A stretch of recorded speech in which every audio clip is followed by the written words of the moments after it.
Hello, thank you for joining me.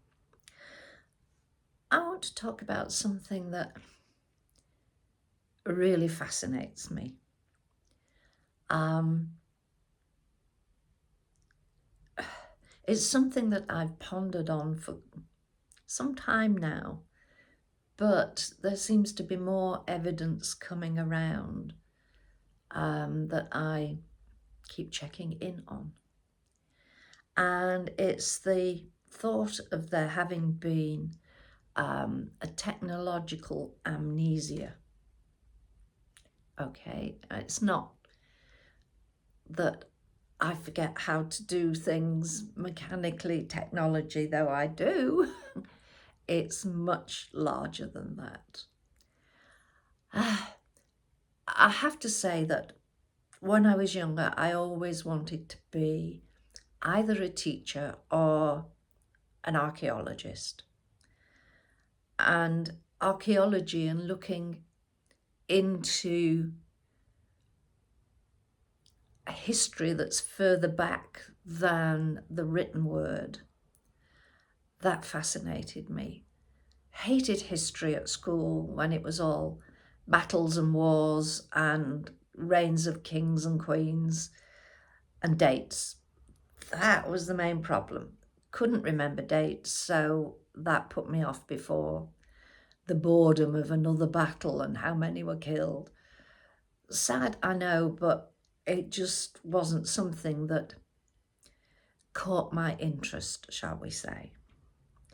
But this technological amnesia, that has. Yeah, I suppose there are those who will say it's a conspiracy theory. Maybe that's what I thought originally, but I think as the evidence is being presented more and more regularly that I've stepped off that one. And it's basically that the previous understanding that life began, human, civilized life began with the development of agriculture and things like that, rather than just being a hunter-gatherer, that these things were the beginning. Excuse me.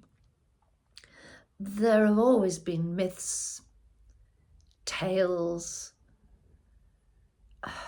stories, written stories about cataclysmic happenings, mainly a flood. There were tales of this from all different areas. And the fact that this destroyed a lot, destroyed things before this agricultural development, that came afterwards, a new beginning. But what went before, that was where the technological amnesia happened. And it would appear that human history is actually a lot more complex than we ever imagined.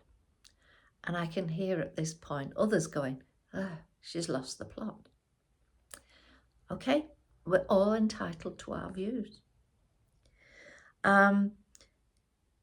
It's been misunderstood that the hunter-gatherers turning agriculturalists were the beginning.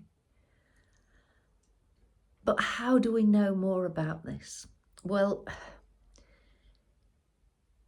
I used to love the programs where they showed agricultural digs and they would use ground radar that they could gradually move along and see at a shallow depth underneath the earth. And then we have the detectorists going with their equipment across waiting for the beep of a collection of what they hope is ancient coins and not old bottle tops or something. We then went on to more complicated radar at ground level, but now we have satellite level radar, and it's a radar that can move much more quickly.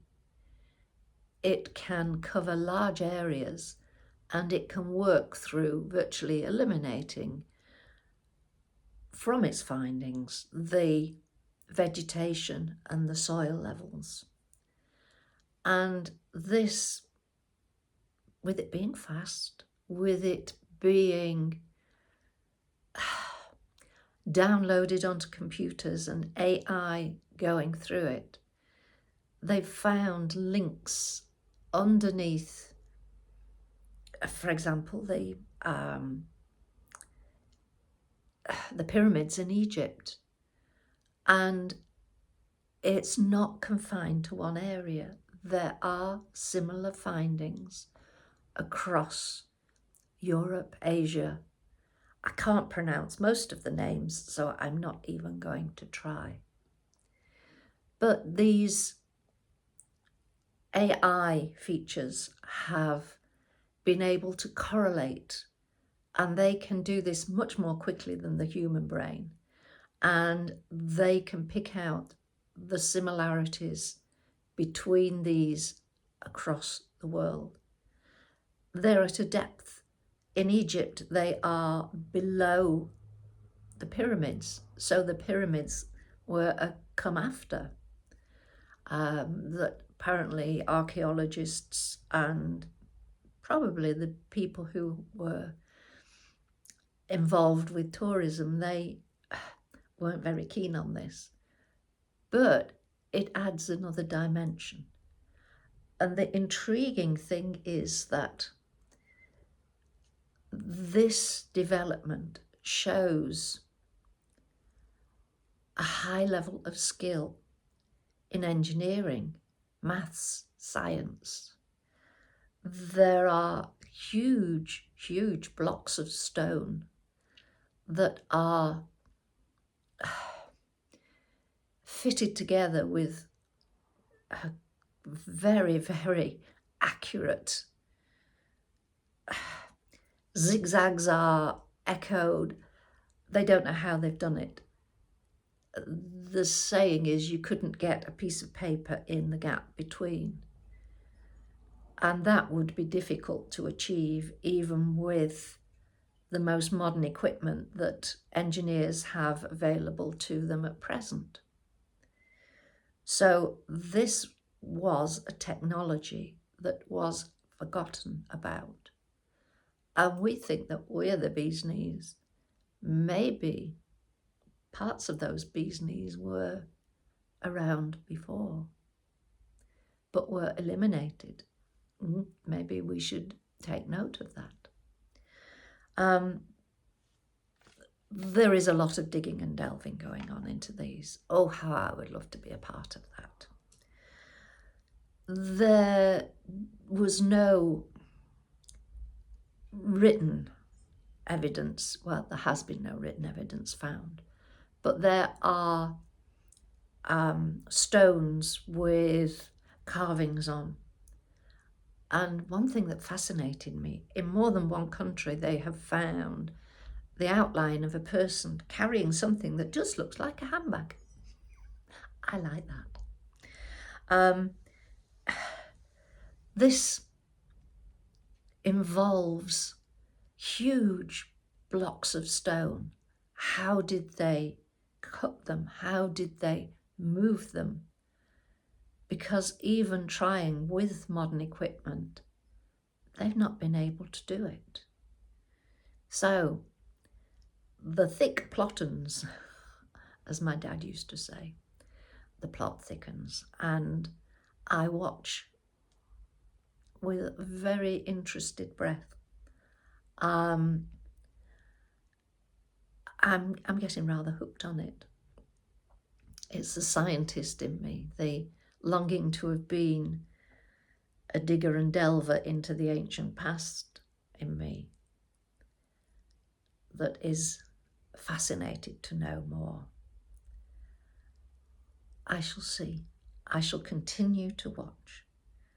And the fact that human history is older and more complex than we realised, that's fascinating too. Maybe I would have liked it if this was included in history, but we're going back aeons and aeons.